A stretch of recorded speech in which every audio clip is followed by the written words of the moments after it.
Halo teman-teman, apa kabar? Berjumpa lagi dengan Miss Anggeni. Kali ini, Miss akan menyebutkan 9 hewan terancam punah di dunia. Simak videonya sampai akhir ya. Spesies terancam adalah populasi makhluk hidup spesies atau subspesies terpisahkan evolusi yang berada dalam risiko kepunahan karena jumlahnya sedikit, maupun terancam punah akibat perubahan kondisi alam atau predator, baik itu hewan atau manusia.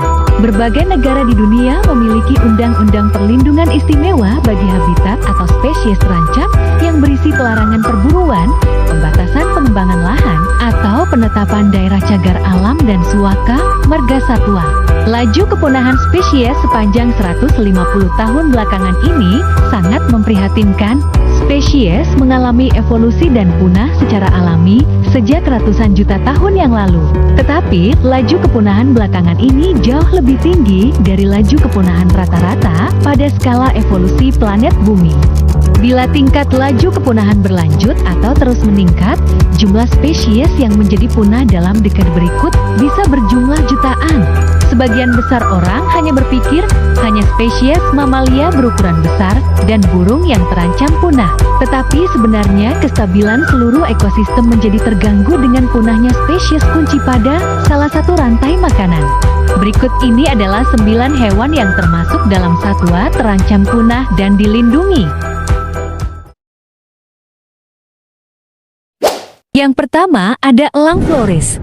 Elang Flores bernama lain Mycetus flores merupakan salah satu jenis raptor burung pemangsa endemik yang dipunyai Indonesia dari keluarga Accipitridae dan genus Mycetus. Elang Flores sebelumnya dianggap sebagai ras elang brontok, tetapi Gershaw et al. Tahun 2004 menunjukkan bahwa perbedaan morfologis yang signifikan antara bentuk ini dengan elang brontok.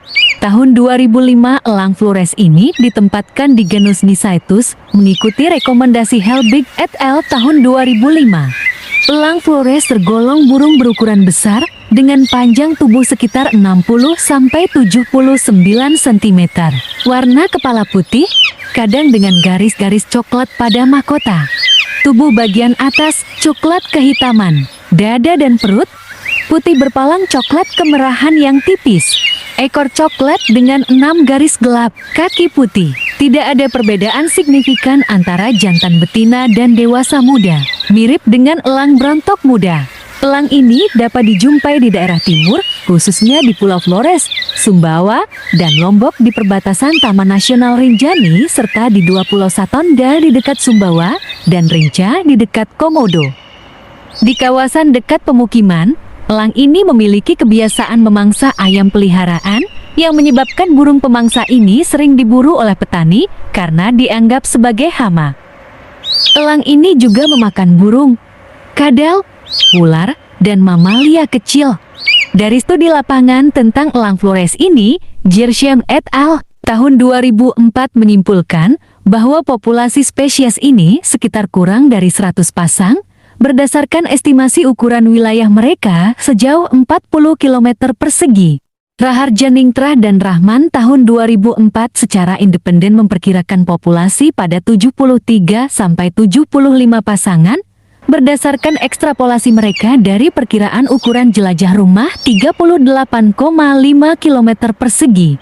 Wah, ternyata tinggal sedikit ya populasi burung ini. Kalau gitu, kita harus ikut menjaganya agar tetap lestari ya kawan. Kedua, gelada atau disebut Pteropithecus gelada.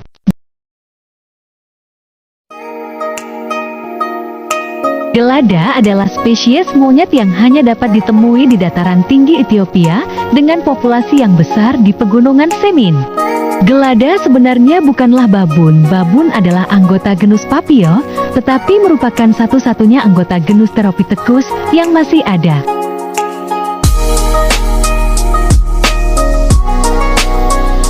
Seperti kerabat babunnya, monyet ini tinggal di darat dan mencari makan di padang rumput. Gelada adalah satu-satunya primata yang utamanya bersifat graminivor. Dedaunan rumput mencakup 90% makanan mereka. Mereka dapat memakan daun maupun biji rumput. Jika keduanya tersedia, gelada lebih memilih biji. Mereka juga dapat memakan bunga, rizom, dan akar jika tersedia.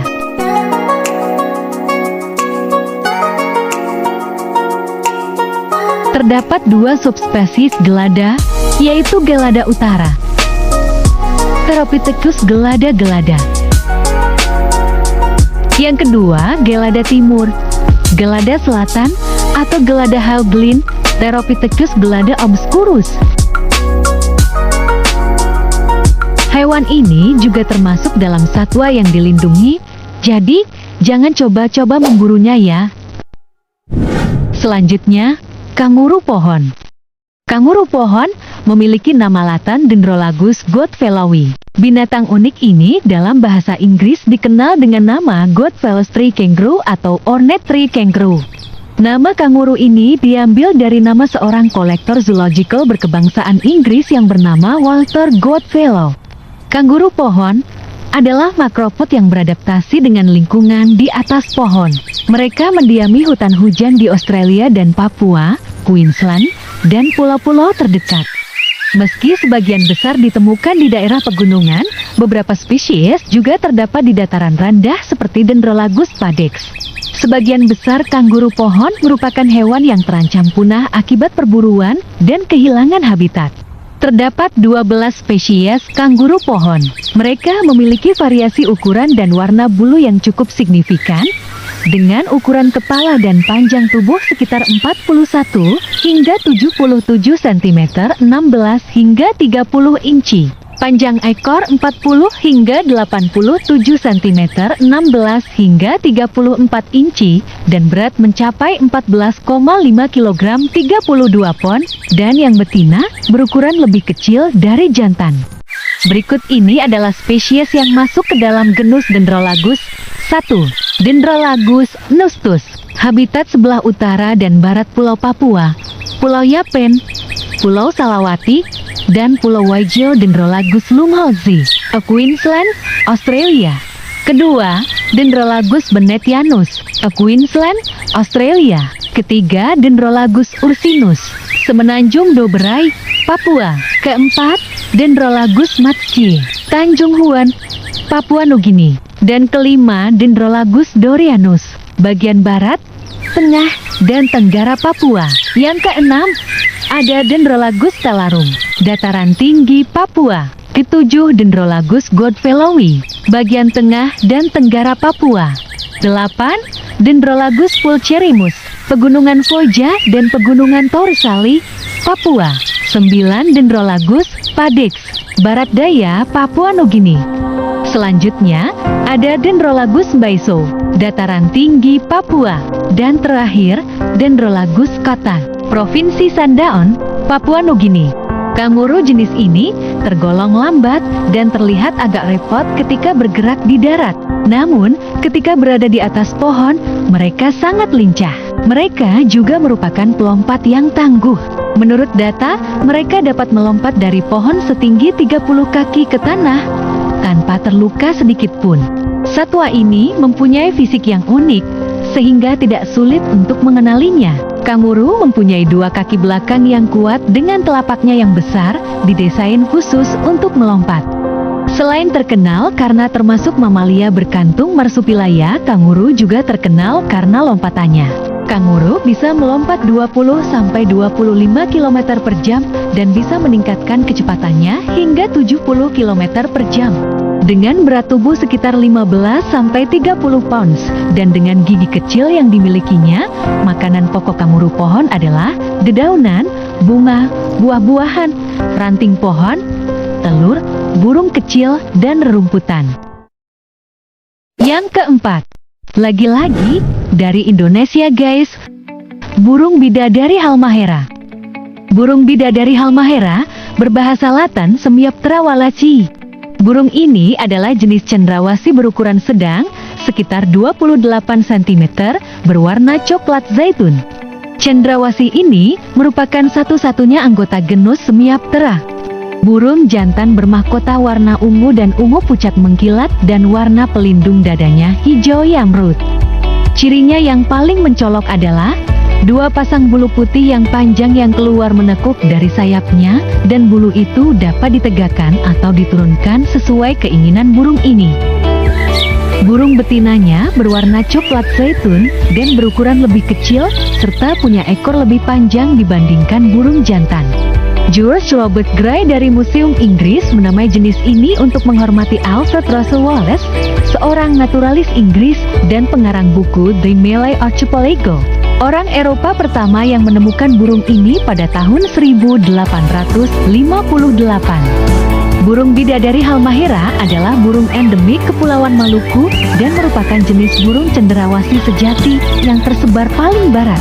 Burung ini memiliki dua subspesies, Semiaptera walachi halmahera salvadori tahun 1881 dan Semiaptera walachi gray tahun 1859. Makanannya terdiri dari serangga, arthropoda, dan buah-buahan. Burung jantan bersifat poligami.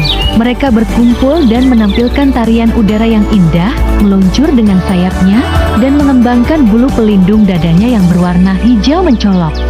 Sementara bulu putih panjang di punggungnya dikibar-kibarkan. Karena umum ditemukan di rentang habitatnya yang terbatas, burung bidadari halmahera dievaluasi berisiko rendah di dalam Wissenrat List dan didaftarkan dalam Sites Appendix 2. Burung bidadari bisa ditemukan di Pulau Halmahera dan Bacan, pada hutan hujan tropis, dataran rendah, dan bukit-bukit, dan kadang-kadang di daerah berhutan. Yang kelima, cendrawasih botak. Cendrawasih botak, atau dalam nama ilmiahnya Cicinurus respublica, adalah sejenis burung pengicau berukuran kecil, dengan panjang sekitar 21 cm, berasal dari marga Cicinurus. Burung jantan dewasa memiliki bulu berwarna merah dan hitam, dengan tengkuk berwarna kuning, mulut hijau terang, kaki berwarna biru, dan dua bulu ekor ungu melingkar. Kulit kepalanya berwarna biru muda terang, dengan pola salib ganda hitam. Burung betina berwarna coklat dengan kulit kepala biru muda. Cendrawasih botak hanya ditemukan di hutan dataran rendah pada Pulau Waijo dan Batanta di Kabupaten Raja Ampat, Provinsi Papua Barat. Pakan burung cendrawasih botak terdiri dari buah-buahan dan aneka serangga kecil. Penamaan ilmiah spesies ini diberikan oleh keponakan Kaisar Napoleon Bonaparte yang bernama Charles Lucien Bonaparte dan sempat menimbulkan kontroversi. Bonaparte, seorang pengikut aliran Republik, mendeskripsikan burung cendrawasih botak dari spesimen yang dibeli oleh seorang ahli biologi Inggris bernama Edward Wilson, sebelum John Casson, yang akan menamakan burung ini untuk menghormati Edward Wilson. 13 tahun kemudian, ahli hewan Jerman yang bernama Heinrich Agathon Bernstein menemukan habitat cendrawasih botak di Pulau Waijo. Berdasarkan dari hilangnya habitat hutan yang terus berlanjut, serta populasi dan daerah di mana burung ini ditemukan sangat terbatas, cendrawasih botak dievaluasikan sebagai berisiko hampir terancam punah di dalam Wissenrat List. Burung ini didaftarkan dalam Sites Appendix 2. Benar-benar burung yang sangat cantik kan? Jangan sampai kita menjadikannya punah. Keenam, kadal berduri. Moloch horridus adalah nama Latin hewan yang satu ini. Kadal berduri adalah spesies kadal gurun yang kulitnya dipenuhi duri-duri besar dan tajam. Kadal ini terdapat di benua Australia. Dinamakan kadal berduri karena tubuhnya yang dipenuhi oleh tanduk yang berbentuk duri dari kepala hingga ekor. Duri-duri tersebut juga membuat kadal ini nyaris tidak memiliki pemangsa alami. Panjang kadal berduri dewasa mencapai sekitar 20 hingga 25 cm dan dapat hidup hingga usia 20 tahun.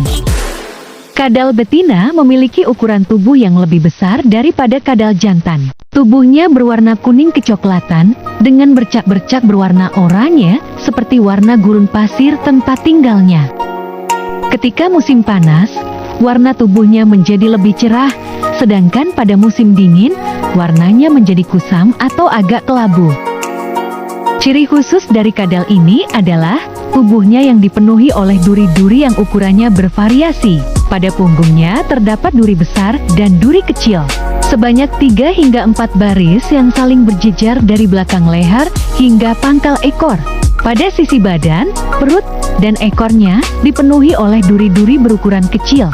Duri-duri ini berguna untuk melindunginya dari pengganggu dan untuk menyerap uap air supaya masuk ke tubuhnya melalui pori-pori kulitnya, mengingat kadal ini hidup di gurun, di mana air sangat sulit didapatkan. Di bagian atas kepalanya terdapat semacam tonjolan seperti tanduk yang berfungsi sebagai kepala palsu untuk melindungi diri dari hewan yang akan memangsanya. Kepala palsu tersebut juga berfungsi untuk menangkap uap air, lalu uap yang sudah menjadi tetesan air tersebut mengalir dari kepala palsu tersebut ke mulutnya. Kadal ini hidup di gurun pasir yang kering. Kadal ini menyukai semut sebagai makanan utamanya. Dalam sehari, kadal berduri bahkan bisa memakan lebih dari 100 ekor semut. Kadal berduri berkembang biak dengan betelur ovipar. Biasanya musim perkembangbiakan antara bulan September hingga Desember. Jumlah telur yang dihasilkan sebanyak 3 hingga 10 butir. Kemudian akan menetas setelah inkubasi 4 bulan. Kadal yang masih muda juga sudah memiliki duri-duri dan zat tanduk seperti induknya, namun masih lunak dan tidak setajam kadal dewasa. Yang ketujuh tidak kalah menarik nih. Ini dia, penyu sisik. Penyu sisik Eretmocheles imbricata adalah jenis penyu terancam punah yang tergolong dalam familia Chelonidae. Penyu ini adalah satu-satunya spesies dalam genusnya. Spesies ini memiliki persebaran di seluruh dunia, dengan 2 subspesies terdapat di Atlantik dan Pasifik. E. imbricata imbricata adalah subspesies di Atlantik, sedangkan E. imbricata bisa adalah subspesies di wilayah Indo-Pasifik. Penampilan penyu sisik mirip dengan penyu lainnya. Penyu ini umumnya memiliki bentuk tubuh yang datar, dengan sebuah karapak sebagai pelindung, dan sirip menyerupai lengan yang beradaptasi untuk berenang di samudra terbuka. Cangkang penyu sisik dapat berubah warna sesuai dengan temperatur air. Walaupun penyu ini menghabiskan separuh hidupnya di samudra terbuka, kadang mereka juga mendatangi laguna dangkal dan terumbu karang. Penyu sisik dapat ditemukan di beberapa tempat yang umumnya berada di daerah tropis Samudra Hindia, Pasifik, dan Atlantik. Tempat lainnya berada di sepanjang Kepulauan Pasifik Selatan, dengan konsentrasi lainnya di Laut Merah dan Teluk Persia, pesisir timur Tiongkok, pesisir tenggara Afrika, dan Indonesia. Sebagai spesies yang bermigrasi sangat jauh, mereka dapat mendiami berbagai habitat, dari samudra terbuka sampai laguna dan rawa hutan bakau di muara. E. imbricata di sebuah terumbu karang di Venezuela. Penyu sisik adalah omnivora dengan spons laut sebagai makanan utamanya. Di Karibia, 70-95 penyu sisik menjadikan spons sebagai makanannya. Selain memakan spons, penyu sisik juga memakan alga, Cnidaria, Ctenophora, dan obur-obur lainnya, serta anemon laut. Hewan ini adalah satu-satunya reptil yang berasal dari Spongifora. Karenanya, proses evolusinya tidak begitu jelas. Analisis molekuler menggolongkan Eretmocheles ke dalam tribus taksonomi Caretini. Kedelapan, orang utan Kalimantan.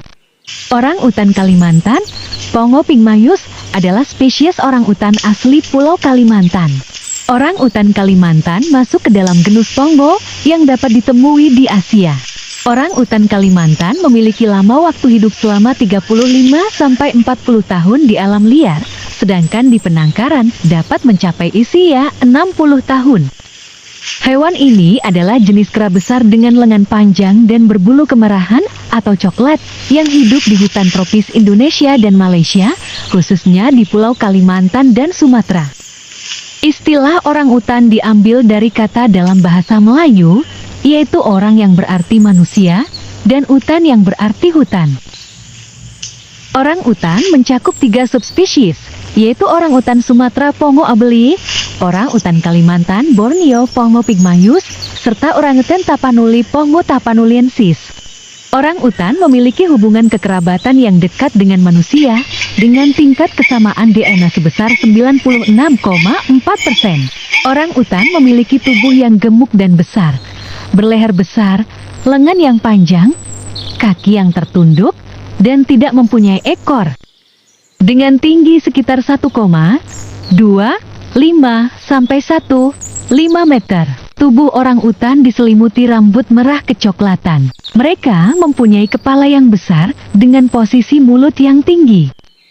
Saat mencapai tingkat kematangan seksual, orang utan jantan memiliki pelipis yang gemuk pada kedua sisi, ubun-ubun yang besar, rambut menjadi panjang, dan tumbuh janggut di sekitar wajah. Mereka mempunyai indera yang sama seperti manusia, yaitu pendengaran, penglihatan, penciuman, pengecap, dan peraba. Berat orang utan jantan sekitar 50-90 kg, sedangkan orang utan betina beratnya sekitar 30-50 kg. Telapak tangan mereka mempunyai 4 jari-jari panjang ditambah 1 ibu jari. Telapak kaki mereka juga memiliki susunan jari jemari yang sangat mirip dengan manusia. Orang utan masih termasuk dalam spesies kera besar seperti gorila dan simpanse. Golongan kera besar masuk dalam klasifikasi mamalia, memiliki ukuran otak yang besar, mata yang mengarah ke depan, dan tangan yang dapat melakukan genggaman. Meskipun orang utan termasuk hewan omnivora, sebagian besar dari mereka hanya memakan tumbuhan. 90% dari makanannya berupa buah-buahan. Selain itu, mereka juga memakan nektar, madu dan jamur. Predator terbesar orang utan dewasa ini adalah manusia. Selain manusia, predator orang utan adalah macan tutul, babi, buaya, ular piton, dan elang hitam. Orang utan Sumatera telah masuk dalam klasifikasi terancam kritis critically endangered dalam daftar IUCN. Populasinya menurun drastis, di mana pada tahun 1994, jumlahnya mencapai lebih dari 12.000, tetapi pada tahun 2003 menjadi sekitar 7.300 ekor. Sangat disayangkan ya, marilah kita ikut serta dalam menjaga ekosistem, supaya populasi hewan ini tetap lestari. Terakhir ada harimau Amur. Harimau Panthera tigris adalah spesies kucing terbesar yang masih hidup dari genus Panthera. Harimau memiliki ciri loren yang khas pada bulunya, berupa garis-garis vertikal gelap pada bulu oranye, dengan bulu bagian bawah berwarna putih. Harimau adalah pemangsa puncak. Mereka terutama memangsa ungulata seperti rusa dan babi hutan. Harimau adalah hewan teritorial dan umumnya merupakan pemangsa soliter yang penyendiri, tetapi tetap memiliki sisi sosial. Mereka tetap tinggal di area-area yang berdekatan untuk mendukung kebutuhan makanan dan membesarkan keturunannya. Anak harimau tinggal bersama ibu mereka selama sekitar 2 tahun, kemudian akan hidup mandiri dan meninggalkan daerah jelajah ibu mereka untuk membangun rumah mereka sendiri. Istilah lain untuk harimau adalah macan, yang diambil dari bahasa Jawa. Namun kini masyarakat hanya menganggap macan adalah dari jenis Panthera pardus dan semua subspesiesnya. Padahal leopard atau Panthera pardus ini bisa disebut macan apabila ditambah nama belakangnya, yakni macan tutul. Nama harimau sendiri berasal dari bahasa Melayu, digunakan pula untuk menyebut leopard, yakni harimau bintang. Harimau pertama kali dideskripsikan secara ilmiah pada tahun 1758 dan pernah tersebar luas dari kawasan Anatolia Timur di barat hingga lembah sungai Amur di timur. Harimau juga ditemukan di daerah selatan kaki pegunungan Himalaya hingga ke Bali di Kepulauan Sunda. Sejak awal abad ke-20, populasi harimau terus menurun hingga 93% dan mengalami kepunahan di Asia Barat, Asia Tengah, serta di Pulau Jawa dan Bali. Harimau juga dinyatakan punah di sebagian besar wilayah Asia Tenggara, Asia Selatan, dan Tiongkok. Hari ini, jangkauan harimau terfragmentasi, membentang dari kawasan hutan berikim sedang di Siberia hingga hutan subtropis dan tropis di anak benua India, Indochina, dan Sumatera. Harimau terdaftar sebagai spesies terancam punah di daftar merah ke-1 IUCN. Pada tahun 2015, populasi harimau liar di seluruh dunia diperkirakan hanya tersisa sekitar 3.062 hingga 3.948. Individu dewasa, sebagian besar populasi harimau hidup di kantong-kantong kecil yang terisolir. India saat ini memiliki populasi harimau terbesar. Penyebab utama penurunan populasi harimau adalah perusakan habitat, fragmentasi habitat, dan perburuan liar. Harimau juga menjadi korban konflik manusia satwa liar, terutama di negara-negara dengan kepadatan populasi manusia yang tinggi. Ada 9 subspesies harimau dalam genus Panthera. 6 diantaranya masih hidup sampai sekarang. 3 subspesies harimau selebihnya telah dianggap punah secara resmi. Subspesies yang masih hidup, harimau Indochina Panthera tigris courbeti, harimau Benggala Panthera tigris tigris, harimau Tiongkok Selatan Panthera tigris amoyensis, harimau Siberia Panthera tigris altaica atau juga dikenal sebagai harimau Amur, Ussuri, harimau Timur Laut Cina, atau harimau Manchuria. Harimau Sumatera Panthera tigris Sumatera, habitat hanya di Kepulauan Sumatera. Harimau Malaya Panthera tigris jacksoni, habitat hanya di Semenanjung Malaysia. Harimau Kaspia Panthera tigris virgata yang telah punah sekitar tahun 1950. Harimau Jawa Panthera tigris sandaica yang telah punah sekitar tahun 1972. Harimau Bali Panthera tigris balica yang telah punah sekitar tahun 1937. Itulah daftar 9 hewan yang termasuk dalam golongan hewan dilindungi. Terima kasih sudah menonton video ini sampai akhir. Salam lestari.